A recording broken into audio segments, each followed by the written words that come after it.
Hey, what's up, folks? My guest today is Alicia Chiang-Cruz. Alicia does it all, man, as you'll listen and hear in the episode. She's a mom of 2 boys, married, has her own business, with real estate with her husband. And we dive in and we get into all these topics, and I tell her, how does she have time? I really appreciated her taking time out of her schedule to meet with me. So it was kind of short just because, she had other things to get to during that day. But it's a really good episode. I hope you enjoy.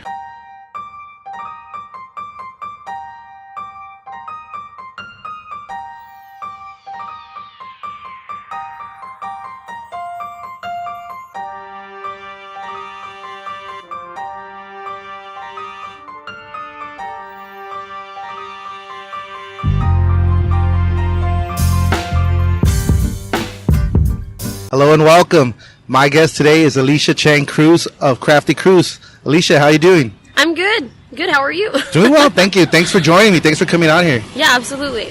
Thanks for having me. Oh, no, man. No, thank you. So, it's awesome seeing your page grow, all these fucking creations you're doing. Yeah. How did that come about? How did you start doing this woodworking? You know what? It's like super duper random. So it basically started, so Manny and I were planning our wedding, and I was like, okay, I wanted to learn how to do calligraphy, because I'm super, like, if there's something I can do myself, I'm not going to pay someone else to do it. So, like, calligraphy is one of those things. Most calligraphy artists charge like $2 a word. So I was thinking, like, for wedding wise, I would excuse me, I would just learn to do it myself so that I can handle all that stuff. And so I started practicing my calligraphy stuff, and I went to Home Goods one day, and I was like, oh, I saw some signs, and I was like, oh, those are cute. I wonder if I could put calligraphy on wood. And so I went to Home Depot, I got a piece of wood, and I started painting on it, and I was like, oh my god, this is awesome. And so that slowly grew from just painting a little sign for home to one person asked me, can you make a sign for, it was for her granddaughter at the time. And I was like, sure. And then I posted it. And then another person was like, can you make this? I posted it. And then now it's like, since that first order, I've just been booked out for like months in advance. And now it's like, what, like 2 years we're going on? Almost 2 years. That's awesome. Yeah, it's crazy. It's so crazy. So is this like a family project that you're the head of kind of thing? Like, because I saw your brother did some work for you as well, or did something that you shared last time, Richard Chang. Yeah. Shout out to Richard. Shout out to Junior. But, yeah, so it started with just me by myself for a while. And then I want to say maybe a couple months ago, my brother came into the mix to help me because I'm taking on a lot bigger projects and I needed some help. So we kind of, like, I guess, as of maybe like 8 or 9 months ago, grew from it just being me by myself to now having a team of like 5 or 6 people. Oh, shit. Yeah, so it's kind of crazy. That's nice. Yeah. So he helps a lot. You kind of mentioned something about a big move coming. Yes. Like, are you free to talk about that? No, yeah, of course. Oh, sorry. Yeah, I can talk about it. So, anyways, Crafty Cruz just filed for their S Corp, so we're becoming Crafty Cruz Inc. Nice. And so we're expanding big time. We've been taking on a lot bigger projects, been getting asked to remodel restaurants and do home renovations and do kiosk builds and trade show booths, like a lot bigger projects than just like your average signs that I've been doing. So because of that and because of the space and me like quickly outgrowing my garage, dining room, and patio that I've been taking over, now we're moving into a warehouse. So now I'm hiring a full team, and we have business insurance, and everything's like official. It's like, it's strange because of where and how far it's come in such a little time. But yeah, I'm really excited because that's fucking awesome. Yeah, man. I'm really, really excited about it. I'm nervous, but I'm super excited. Nervous is good. That means you're gonna be all hands on deck. Yes, I'm nervous. How about, like, how did it, I mean, because they grew fast, like you said, it grew fast. Yeah. How did that go about? Was it like something, I know you did that contest. I fucking try to win. Liking pictures and all that. Yeah. So how was the success rate on that? Well, damn, I've done like a few like giveaway stuff like that, like contests and people like coming into it and trying to win stuff, and they've been really good. Like, I've gotten like a good amount of feedback on it. I feel like a lot of people, everyone's trying to win giveaways. You know, you're on Instagram all the time. It's like, giveaway. Oh, I hope I win. And so I want to do something like that because I'm so lucky that like all these people are supporting my craft and like what I do. And so my thing is like, once we get to that point, I'm like, cool, I have space for like an extra sign, or I have an extra something I could throw in this week, or we launched a new product and it would be kind of cool to do a giveaway. I immediately am like, how can I give back? First thing I do is, let's do a giveaway, give someone something for free. And so, yeah, so it's been really good. A lot of people jump into them, and it's always so exciting to like have someone win because it feels good. I used to be the person who was always like trying to enter giveaways to win Yeah. something. So to be on the other side of that and being able to give stuff away, it Yeah, just yeah. feels really good. I did the same thing with the sports business I had. Yeah. I would give away hats, jerseys, or whatever. And, you know, and people like message you like, "Hey, bro, when's the drawing? Like, has anybody won yet? Mm-hmm. And like, how many times can I enter?" So it's, you know, like you said, it's a nice feeling when you're like, "Dude, I don't rig it for anybody, you know, but I'm Yeah. hoping you win. You know, I'm hoping you're Yeah. really. I'm rooting for you, Yeah, but- because they're entering every day, and you're like, dude, Yeah. they're really showing support. So Oh, yeah. it is I've nice. had people message me and be like, "Hey, hook me up." I'm like, "That's not how it works." It's Yeah, not I've had fair." I had yeah. a few. Yeah. So So, seeing how far you've come in such a short time, like, what could you say, like, some, like, advice to people, you know, what we were talking about before, I was already like, damn, this is going to be good. She has a good mind.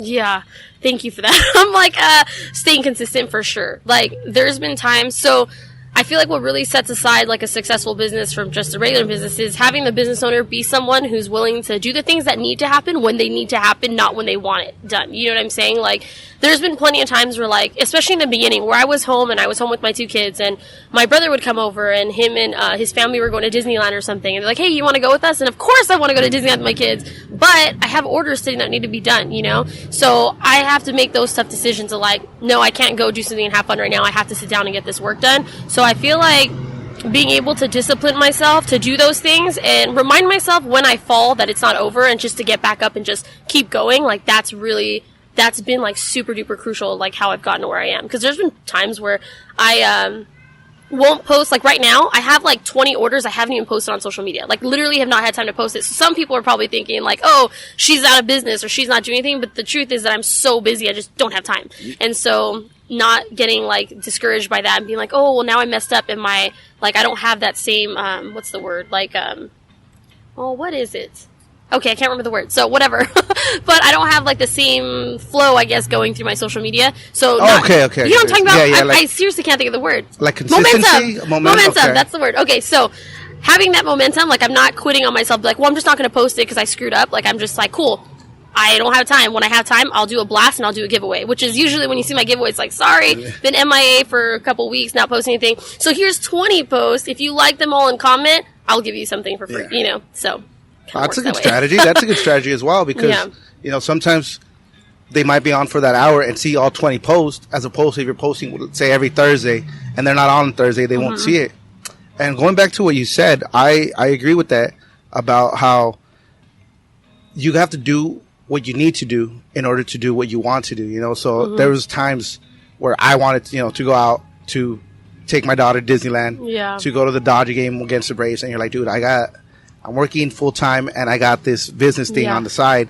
Like, I don't have time for this. And, you know, it's sacrifice, but you see the dividends later on. Yeah. You see the return on investment, because time is an investment as well. So like a business, anything, you know, the gym, diet, you get what you put in. So Yeah. when you sacrifice and you know, who doesn't want to take their kid to Disneyland, you Yeah, know? But it's you a say, huge this is, sacrifice. I always used to tell my daughter, even though she didn't even speak at the time, Yeah. I'd be like, I'm doing this for you. Like, I'm doing this for you.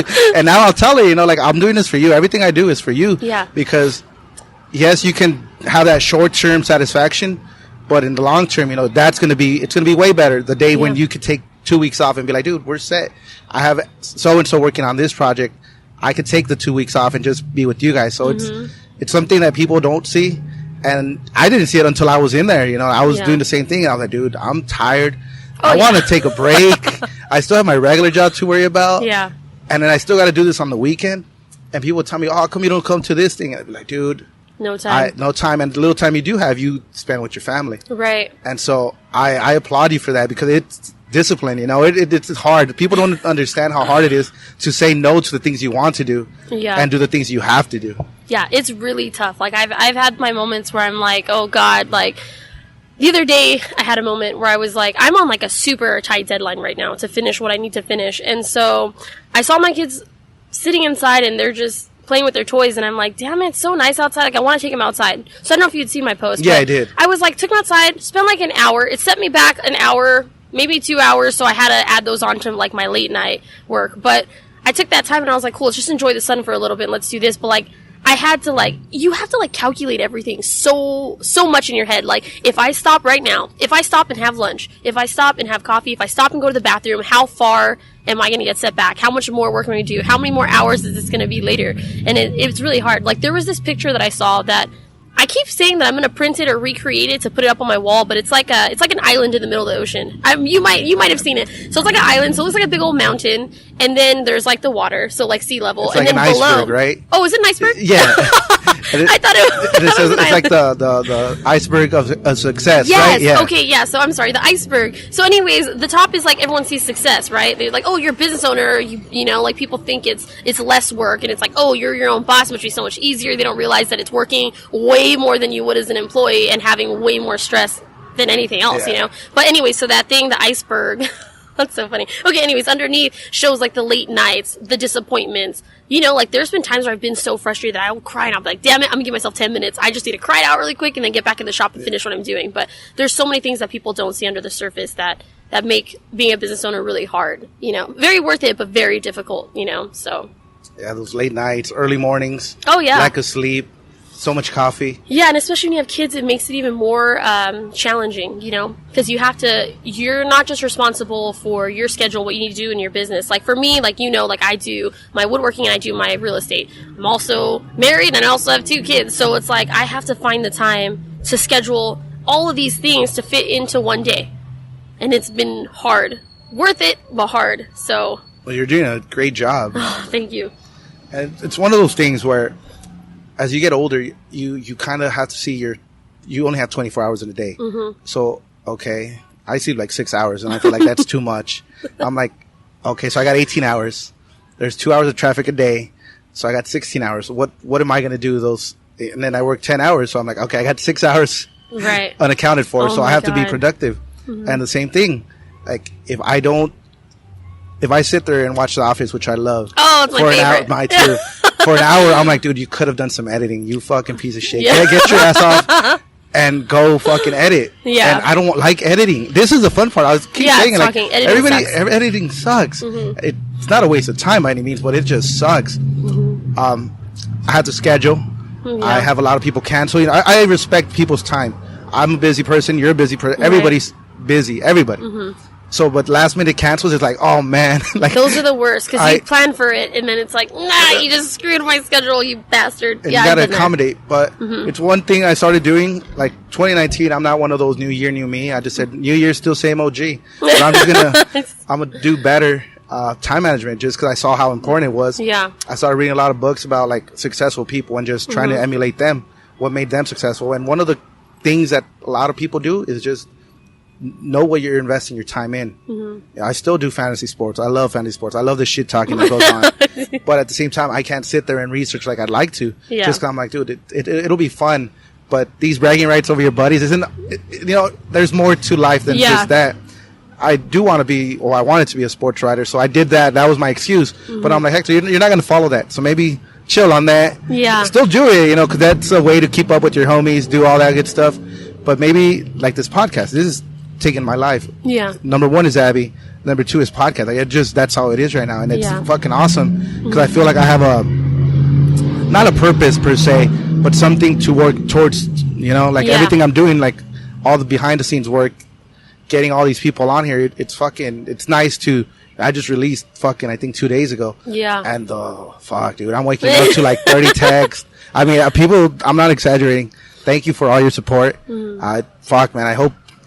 You're already doing great. I know this is going to be good. But man, dude, this has just been surreal. Yeah. Well, dude, it's been awesome. I've been watching your journey. I'm just like, holy shit. Yeah, I've been watching yours. Yeah, remember? Like when I first asked you, was like maybe that was a while ago, like months ago. Yeah. Like when I just said, hey, I'm going to do this podcast. I was like, dude, Alicia Chiang-Cruz, like fucking Crafty Cruz. Like I was already like, I knew what people I wanted to have on. Yeah. And of course I want to have my buddies on as well, you know, just shoot the shit. Mm-hmm. But I was like, I even told you, like, dude, young woman, entrepreneur, real estate agent, mom, wife, like how the fuck does she do it? Dude, I honestly, like I was thinking, I'm like, okay, at some point he's gonna bring that up. I'm like, how do I even answer that? Like, I don't even know how, like I still am figuring out as I go. Like I won't sit here and pretend like, oh, I've got it all figured out and I'm just doing great. Like, no, it's a struggle and it's hard. it's hard to find the balance. And for a long time, I was doing what you were doing, reading books, watching videos, doing research. How do I make the most of my time? And everything's like time block, time block, time block. And I was like, okay, I'll try it. It didn't work for me. And maybe it will in the future, but right now it's not working. So I was thinking like, damn, when I wake up in the morning, aside from my kids and my husband, what is the top priority? I was like, my clients. That's the first thing I'm thinking of. So whether you're buying a house or you're commissioning me to build a display or you're having me remodel your house, whatever it is, my clients are what's most important. So the first thing I do is like, I used to be like, oh, I'll spend the first 3-4 hours of the day doing real estate, spend the rest of my day doing my woodworking. But then I was like, that's not going to work. So now I'm like, the clients come first. So the first thing I do when I wake up is I start going through my clients. If you're buying a house, I'm following up, I'm searching properties, I'm responding to emails, I'm getting things I need to get done. And then when it comes to my Crafty Cruise clients, I'm billing, I'm asking questions, I'm getting designs done, I'm sending out proofs to get mock-ups like approved so that I can start building, I'm sending out quotes, I'm doing estimates, like I'm doing everything that involves my clients first thing in the morning. And then the rest of the day, I kind of just figure out what I need to do. If I'm showing properties, I plan that in because that's an appointment, and then I make everything else work. If I get to the end of the day, like I have been these last couple of days, I've had like these really crazy long, super busy, like holy shit, have not been able to stop all day days. And so what I've been doing is once I get to that point, I'm like, okay, I gotta go to sleep. I'm like, I could fit in one more thing. What would it be? Like, what would that one thing be that'll make a difference for tomorrow and that'll put me ahead? So then I'll take that extra time. Last night, it was painting a kiosk display. I was like, I'm gonna do the next coat. I went in there and I got it done, and it was just like, those things I feel like I can't schedule in. I can't schedule in what kind of mistakes are going to happen throughout the day. I can't schedule in if my kids are going to run in the garage while I'm painting and totally destroy something I'm working on. Like, I can't account for those things. So I've kind of been able to just like play it by ear and just figure out what needs to get done when it needs to get done. But I always make sure that first priority as soon as I'm up is the clients are taken care of.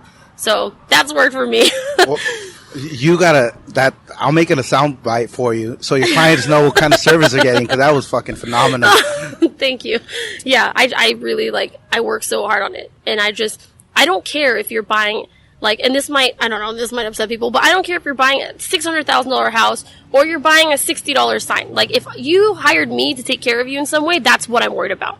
I'm not treating my home buyers better or worse than my sign clients or my display clients or my like renovation clients. Like, everyone is just like, they're equally as important to me. So it's like my first priority is boom, clients, and then I can move on with my day. So where did this come from? This work ethic, this drive that you have? Is it something that's always been there, or was it like as an adult? You know what? I was the worst employee for a long time. Like, we worked at Annie Ann's together, right? So I feel like I forgot about that. Yeah. So I really loved what I'd done. So some people might know I've had like maybe 12 jobs, and maybe 15 if you include real estate offices I've been at. And I'm only 27. Like, I started working at 14 and a half, and I started kind of building that work ethic. But in the beginning, I didn't take jobs super seriously. I feel like I liked the ability to socialize and make a little bit of money, but I wasn't trying to pay a mortgage or do anything serious. So I wasn't the most serious, like, best employee until around the time I turned like 19 or 20, when I started working at the bank is when I got really serious. Then I started getting into finance. Then I got into real estate, whatever. But I think that when I go back to the beginning, my work ethic probably came from watching my parents. Because, so when we were kids, so me and my brother were like basically raised by our babysitter. Her name was Norma. She was from Nicaragua. And like, she only spoke Spanish, which is why me and Junior can speak Spanish and understand Spanish. And so she would babysit us all the time. But what we would see in the background of all of this, like, she lived with us, but what we would see is that my dad was waking up first thing in the morning, going downstairs, throwing open his planner on calls, sometimes arguing with people, getting sales, doing stuff. Him and my mom had a security business, so they were doing like alarm systems and all that kind of stuff. And so watching him go from like the second he woke up to the second he fell asleep, just go, and the same thing for my mom, like jumping on the computer, doing her billing, following up stuff, going to appointments, going to work, like just everything I watched them do. Like, they may not have been the most hands-on parents, but watching that totally like stayed with me. And I didn't even think so at the time, because I was always like, oh, you guys suck, you never take us to do this or that, like not as often as I wanted. But now I realize that the reason why I probably work so hard and have that work ethic is from watching my parents, and always like on the inside wanting to do something along those lines of being busy and doing things that I felt like mattered. So I want to see if that's where it came from, because I was a terrible employee for a while. They say you don't become a good employee till you're a boss. Like, now that, the little company I had was doing great. I tell everybody I failed just so that they stop asking questions. Nobody wants to follow up when they tell them, dude, it was going nowhere. It was going really well. Yeah. I was sacrificing too much. Like, I woke up one day and my daughter was teething, and I'm like, dude, what the fuck? Where have I been? And I was literally working about 60, 70 hours a week, Monday through Friday, and then still doing the whole business thing on the weekends. And it was just like I said, I what do you choose? Like, you're doing it for her, but you're missing all these moments. Like, so I just said, fuck it, I'm a quit this. And I took a big loss, because it's just supplemental income that stops coming in. And I said, fuck it, it's worth it. And so now that, I don't want to do another thing like that till I'm stable, like, till I have good backup plans. Yeah. And so I appreciate my job. I'm a great employee now. Just kind of like, dude, I don't want to deal. When I dealt with people, like, employees wise, like, I was like, dude, you have to be hands on everybody. Like, dude, what am I paying you for? It's hard. So just to have, it sucks. That's the only way I learned. I was like, oh, dude, I got to be a better job. I got to do a better job being an employee, just because it's not cool. Oh, yeah. You learn so much when you run your own business. Like, it's crazy. Like, right now in our real estate office, so we went in there maybe like 2 weeks ago, and no one asked me to do this at all. Me and my husband went in there, and now we both run our own businesses, so the whole dynamic has changed. Like, mentally, we're, like, in a completely different place than we were when we were just, like, working for companies, right? And so we went into the office, and there was an assistant who worked in the office, and he took care of everything. Like, he did every single thing that you could think of. So we walked into the storage closet to pick out t-shirts, like polos and stuff with our branding. When I went in there, I was like, oh my God, this closet is so messy. Like, everything was kind of like, it wasn't messy where it like looked dirty, but it was messy. Like, all the shirts were mixed up. No, the sizes weren't visible. You couldn't tell like what was going on. And so me and my husband went in there, and we were like, hey, Waleed, like, he's our office owner. We were like, which we love him, by the way. He's awesome. So we went in there, and we we're like, hey, we're going to clean this closet. It'll take a few hours. We got a babysitter, and we just went in there. I took all the shirts out, went back to like my PacSun days in my mind, and then I refolded, I ordered labels, and just did all that. And I was thinking, like, everyone in the office was like, you're crazy. Like, why are you doing that? You could be spending these 2 or 3 hours doing something productive to get more clients. But in my head, I'm thinking, like, I know Waleed struggles as a business owner. And I'm here. I already have a babysitter. I can find clients another time. But right now, I know that it'll help him and this business that we're at, like, we're in this real estate office, get to the next level with something as simple as helping to fold shirts. And I feel like we care so much about that office that we would take the time to do that stuff. And I feel like that now I know that if for whatever reason I ever, God forbid I had to go back and start from the bottom and work in a regular place and work for people, I would be a good employee. Because my thing now is like, I'm thinking for the business owner. I'm not thinking for myself. Like, oh, my shift ends at 3, I'm done, or anything like that. I'm thinking like, no, what can we get done? Let's be productive. Like, there's no point in wasting time doing stuff that's not important. Doing things that keep you busy but don't actually get you to like another level. So for us, we felt like the shirts in the closet being organized is going to help the business overall. So we like took care of that. Everyone else thought we were crazy, but it really helped a lot. It opened up the assistant to do more stuff in the office that brought in more clients. So I feel like you're right about you have to become like the boss and run a business in order to become such a good employee. You just learn all those struggles. You're like, man, if I can help you, I'll do whatever I can. Exactly. The little things, they add up over time. Oh yeah. And I'm sure the sense of gratitude that he must have had, like they just appreciate all those little things. So they're like, dude, thank you. Somebody had to do it. Yeah. Yet nobody does. So it's one of those things. Yeah. And it's like, I feel like it was like refreshing also to do it, because it's nice to do something that's not like me and Manny. We spend so much time doing stuff for business that it gets to the point where it's like, cool, me and him got to take some time, a couple hours to just listen to music and just kind of hang out. Even though we're folding to his closet, to us it felt like almost like a date night. Like doing something where it didn't involve our businesses was really nice. But how do you schedule time to unwind? Because that's what I find myself doing. I'm like, this isn't fun when you schedule fun time. Oh yeah, no, it's not fun to do that. No, you know what? And I feel like I should schedule time to unwind, but I don't. Manny's really good about like calling me out on it though. Like, some nights I get to bed and I'm like, I should be going to sleep, but for some reason, the only thing that calms me, because I get anxiety at night, like, just so much going on. I struggle with my anxiety. Yeah. So sometimes I get so anxious that I can't sleep. I'll be up for hours. I won't sleep till like 4 or 5 in the morning. So I went to sleep at 5 last night. Yeah. All this morning. So Manny will be like, dude, you gotta like calm down. So I watch woodworking videos, which is like so strange, because you would think that would stress me out more, but for some reason it's very calming to me. And so I was reading about podcasts because I mean, I hate to bring it up over and over, but just this is what I've been doing. So it's taking up a lot of my time. And so just to, I had I wouldn't say a great launch, but I had a good launch by the numbers. It's been tremendous. Right. So I'm like, okay, so how do I continue this momentum? What do I got to do and I'm just like, dude, it's 3 a.m., go to sleep. And like tossing and turning for like 20 minutes.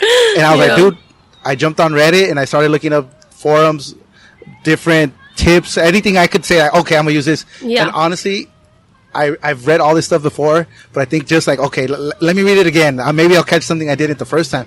Because it's just, so you want to be not successful, but you want to do it right. Yeah, I want the listener to enjoy it. I want the people like yourself coming on here to be like, dude, this was fun. I want to come back on. Not just like, dude, that was a waste of my time. Never doing that again. So I'm like, how do I keep them hooked? How do I get them to come back on?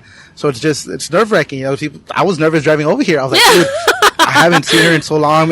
Hope it's not awkward. Hope she doesn't be like, what the hell? So I was just like, all right, settle down. You've done this like 10 times already. Yeah. Just go with the flow, dude. It's going to come. And dude, you're so welcome. You're so warm that it was just nice. I was like, oh, dude, this is sweet. Inside, I was thinking like, this is going to be cool just because the person you are. Thank you. Yeah. I feel like, it's hard. It's hard for us to do all this stuff. But yeah, I was a little nervous too when you're coming. I was like, oh my God, what are we going to talk about? We talk about Crafty Cruise, talk about like being a mom and a business owner. We talk about my real estate. Like, where is this going? And I was nervous too, but it's weird because I feel like sometimes you have those friends where it's like, you don't have to see each other every year, every couple months. You could, like, I haven't seen you in like over 10 years. And then here we are. And it's like, it's almost like we never stopped talking. You know what I'm saying? So that's cool. All right. How about real estate? Well, I asked you before, like, I don't know where you want to start just because there's such a there's so much. But my question to you was it seller's market or buyer's market? That's just... Yeah, we're definitely in a buyer's market right now. And like I said earlier, like I feel like I've been like super fortunate to get like a lot of people that went to like grew up in El Monte, who went to like our high school, South El Monte, went to Mountain View like us, went to Crans, Madrid, Twin Lakes, like whatever, all these schools, like all these people and their parents are the ones that I've been helping the most right now buy properties, which has been awesome. So right now we're in a buyer's market. So everyone's kind of like, well, what does that mean? Well, the feds, I don't know. Maybe if you guys follow someone who's in real estate, you'll see that they're posting, oh, the rates are low, it's time to buy.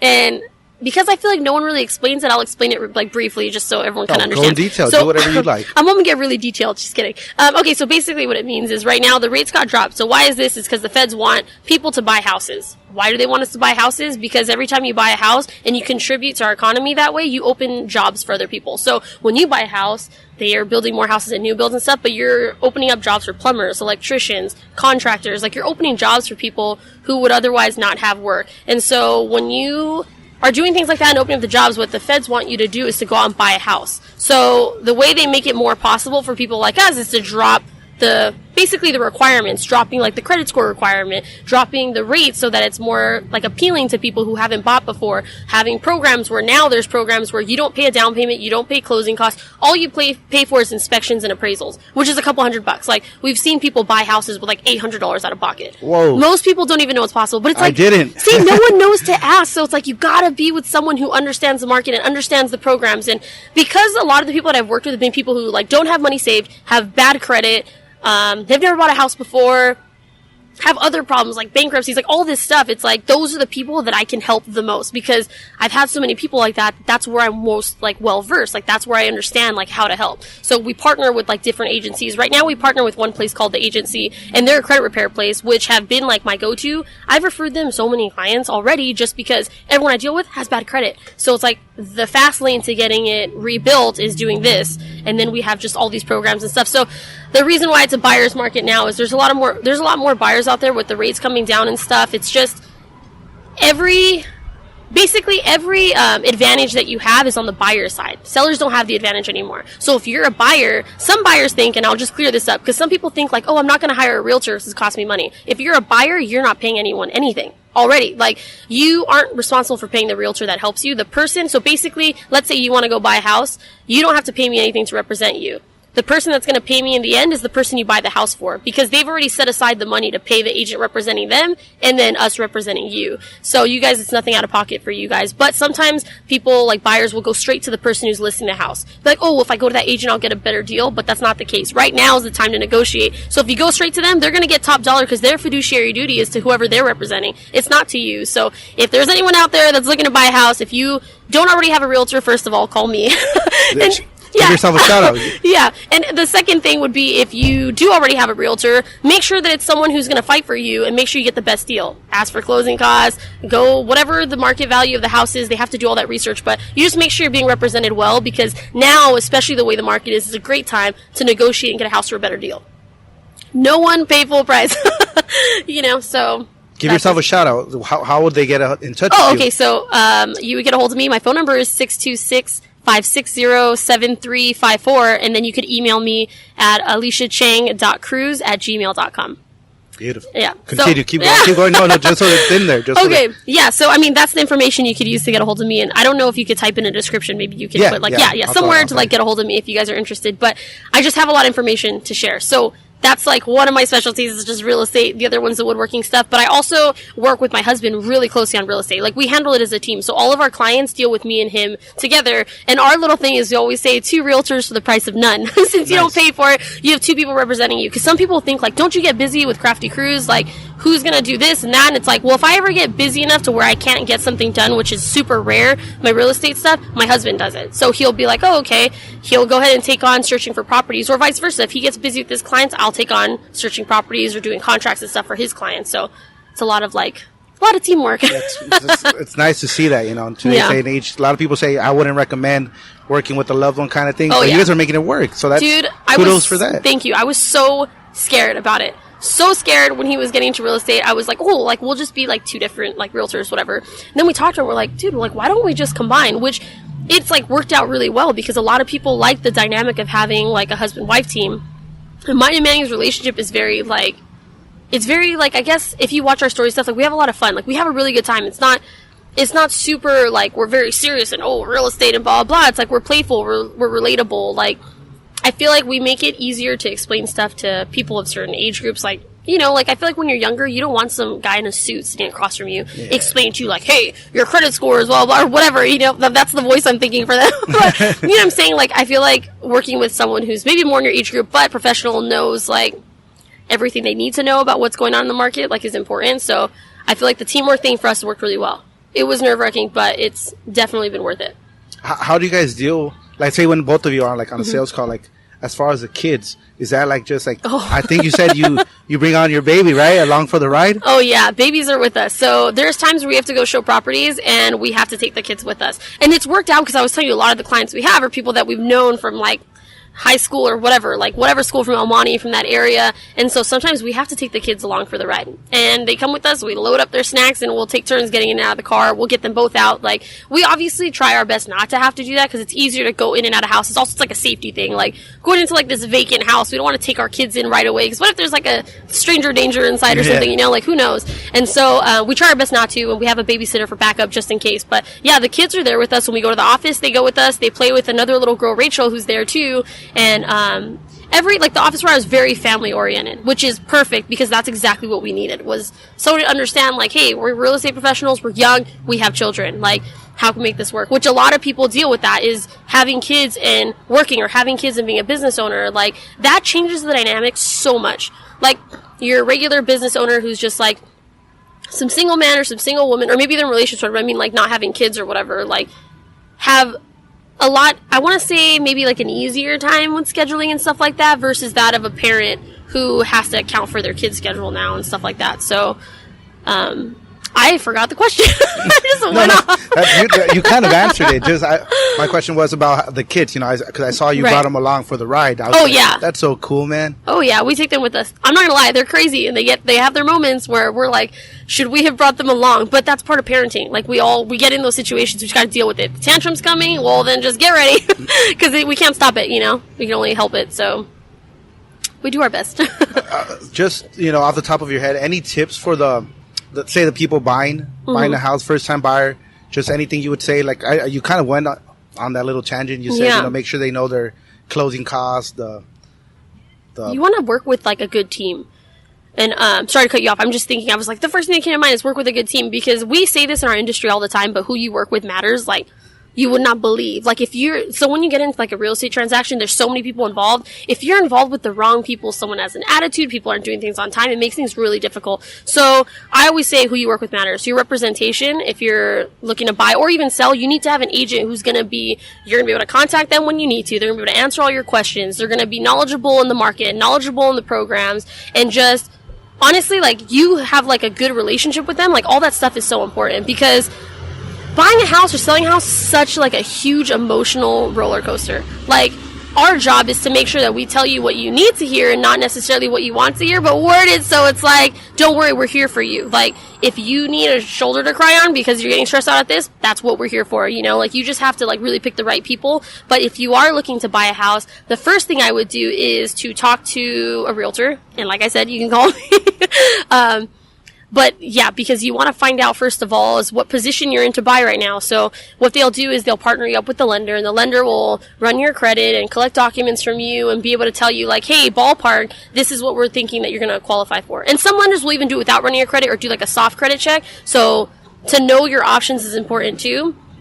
But yeah, once they get into that, and they can find out all these details for you, because everyone wants to know, if I buy a house, how much do I need to save? Like, how much do I need saved? How much do I need to put down on this house? How much are the closing costs going to be, and what's my monthly payment going to look like? That's what everyone's interested in. So we can get all that information before you even go look at houses. So I would say the first thing you should do is go get what we call a pre-approval. You have to do it at some point. So if you're really interested, you could do it and get all those details so you know what you're looking at. But if you are one of those people who have heard and believe that you have to save $20,000 or you need 20% down for a house, like, that's not true. The lowest we've seen right now, I guess depending on programs, but if you're doing like a FHA program, the down payment's like 3.5%. So if you're buying whatever the amount of the house is, you multiply that times 3.5, and then you get what you need to have saved. But with all the programs that exclude you from having to pay closing costs and doing down payment, it's like, at this point, I would talk to a realtor before even any of that, because there's a good chance that there's something that we can do to make it so you don't pay as much out of pocket. Veterans don't pay any down payment. So one of the clients we're working with right now, him and his wife just built a house from the ground up, a KB home out in Victorville. They came in under budget, and they're paying not a penny out of pocket. Beautiful. Nothing out of pocket. It's crazy. You just got to know who you're working with. So I think that's really, really important. Yeah. Nice. I know. And anything you want to jump into? Anything I've missed? I guess maybe like, so one thing that I'm like passionate about, and I'll mention that on here, is there's a lot of women who are stay-at-home moms that are out there who feel like, I don't know, I feel like maybe, I don't know how they're feeling. I'm not going to assume there, but I feel like if you are at home, whether you're a mom or not, if you're home and you're just like, you feel like there's something more for you out there, and you're just so hesitant to take the jump, like, talk to me. Like, I'm really big on wanting to help people, and one thing that I'm going to start doing is I'm going to be recording a series that I'm going to offer to people that's going to be like a training on how to start a woodworking business, like signs, because this is something you could do from home with like very little money, very little stuff, like, and I'm doing very well with just the signs, not including like the bigger stuff I'm doing. And so I kind of want to give back in that way, to teach people how to do what I've done in the amount that I've done it, and give them all the tips and tricks and stuff. So that's something that'll be coming out soon with Crafty Cruise. But I feel like if you're out there and you're just, I was that mom that was at home and just feeling like there was nothing, like I felt almost worthless, which sucks, because being a stay-at-home mom is one of the hardest damn things in the world. Like, being a mom at all, if work at home, stay at home, work out of home, whatever it is, like, it's hard to be a parent. Let's just put it all, like, it'll be just very general, like, a parent is really hard. So I feel like if there's something that you want to do and you're waiting for the right moment, like, just stop, because the right moment is like now. You can figure it out. Like, my big thing is commit first and act later. Like, I've taken on deals that I haven't been sure I'm not sure that I've been able to like complete on time. Like, I'm so nervous, but I do it, and then I just commit to it, and then I make it happen. Like, I feel like that's the start of something great, is being able to do something like that. So just if anyone's out there and feels like there's something more for them, they haven't put their finger on it, like, let's chat, let's get a cup of coffee, let's see, because if there's someone that I can help out of the position that I was in just 2 years ago, like, I want to be able to do that. So a great quote is, the best time to start anything was yesterday. Yes. The second best time is today. Yeah, exactly. Seriously, like, that's so important. So I think if anyone could take anything away, it would just be to go after like what you want, and stop being afraid of failure, because that's what stops everyone. It's like, oh, well, what if I don't do this? Or, oh, it takes this much money to do this, it takes this. There's so many ways to make money nowadays. Grab some old stuff that you have in the garage and sell it. Go buy a can of paint, repaint something in your garage, and sell it for more. Old furniture. Like, there's so many ways, and like, I'm more than happy to help anyone who's like in that position to like figure out how they can do what they want to do next. But I feel like everyone just needs to go after their stuff and stop making excuses, stop criticizing yourself, stop worrying about all these other things that you haven't encountered yet. Just agree that you're going to go after something you want, and just start. Just take the step. Don't be scared, you know? So that's my thing. Real quick, that was great of you, that you're going to do it, but to offer that help, because one thing people don't know is like the pie is so big. They think like, oh man, if I help anybody else, there goes my market. Like, no, dude, the pie is so huge, dude. There's more than enough work to go around, more than enough money. So that's fucking awesome, Alicia. Yeah. You're still the same great person you were fucking 10 years ago. I know we're kind of on a time limit, so this isn't a self-help podcast, but this is my theme, I guess, for now, just so the audience gets a little something extra. Any words of wisdom you have for the audience? I think that, and I'm sure everyone hears it all the time, but I think really having to take that moment to, like I said, like just go after the thing you want, just take the step and don't hold yourself back, because you are the one person that's going to hold yourself back from where you want to be.